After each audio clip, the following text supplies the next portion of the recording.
जहां पर एक अजीब सा सन्नाटा छाया हुआ था। लोग कहते थे कि यहां रात को एक काला साया घूमता है जो किसी को भी अपना शिकार बना सकता है। रमजान, एक समझदार युवक जो शहर से बाहर काम करने के लिए आया था, अब उसी शहर में लौट आया था। उसकी मां ने उसे हमेशा शहर की अंधेरी रातों से दूर रहने की सलाह दी थी, लेकिन रमजान को विश्वास नहीं था कि इन सब कहानियों में कुछ सच्चाई हो सकती है।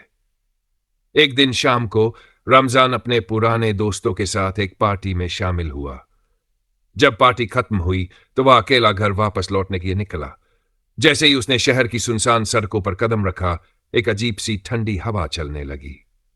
यह हवा इतनी सर्द थी कि उसकी हड्डियां तक कांप रही थी। रमजान ने सोचा बस ये मौसम का असर होगा, लेकिन कुछ देर बाद एक विसाहत सुनाई दी।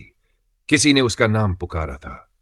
वह घबराया हुआ आगे बढ़ा, लेकिन फिर अचानक से उसकी नजर एक शैडो साया पर पड़ी जो उसके सामने से भागती हुई दिखाई दी। रमजान ने हिम्मत जुटाते हुए उस साये का पीछा करना शुरू किया। वह साया कभी उसकी आंखों से गायब हो जाता, फिर अचानक से सामने आकर उसे डराता।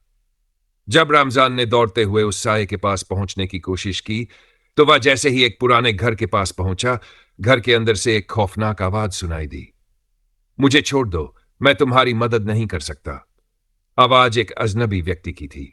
रमजान का दिल धड़कने लगा, उसकी सांसें तेज हो गई। उसने सोचा कि वह अब कहीं नहीं भाग सकता। सडनली घर के दरवाजे अपने आप खुल गए और वह अंदर चला गया। वहां का माहौल ऐसा था जैसे समय ने वहां रुकने का फैसला किया हो। हर चीज पर धूल जम चुकी थी और पुरानी तस्वीरें दीवारों पर लगी हुई थी। तभी एक कोल्ड ब्रेथ उसके गालों पर महसूस हुई और एक भयानक फिगर उसकी आंखों के सामने आ खड़ी हुई। रमजान डरते हुए पूछा, तुम कौन हो? क्या तुम वो साया हो? लेकिन उस आकृति ने उसे जवाब नहीं दिया। वह धीरे धीरे उसके पास आने लगी और एक डीप वॉइस में बोली, तुमने जिस चीज का सामना किया है वह सच्ची भूतिया शक्ति है जो तुम्हारे सबसे गहरे डर से खेलने का आनंद लेती है। रमजान अब पूरी तरह से डर चुका था, लेकिन उसने खुद को संभाला और उस आकृति से लड़ने का फैसला किया।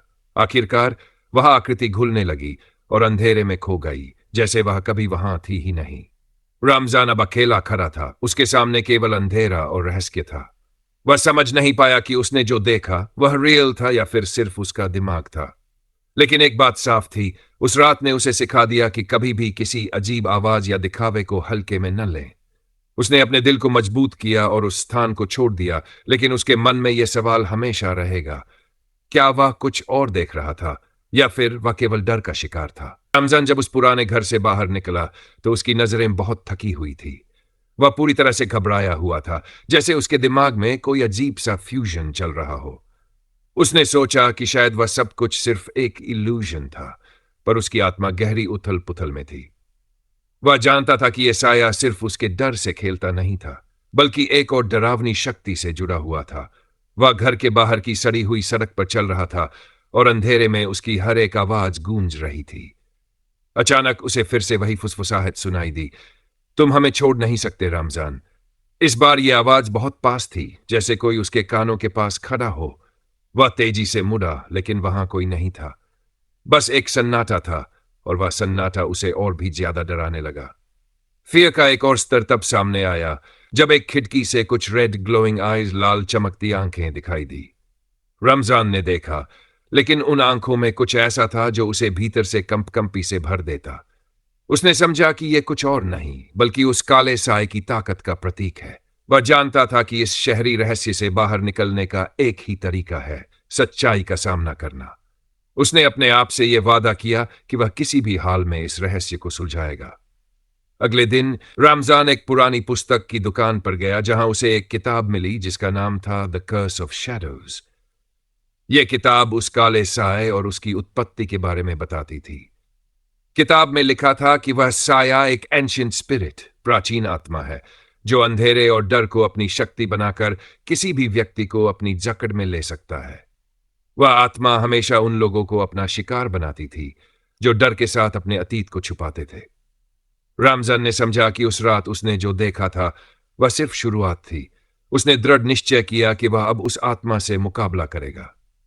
अगले दिन उसने अपनी साहसिक यात्रा शुरू की। वह उसी पुराने घर के पास लौटा, लेकिन अब वह डर के बजाय एक उद्देश्य के साथ था। घर के भीतर प्रवेश करते ही उसने वही ठंडी हवा महसूस की, वही फुसफुसाहट, वही रहस्यमय प्रेजेंस, मौजूदगी जो उसके दिल की धड़कन को तेज कर रही थी।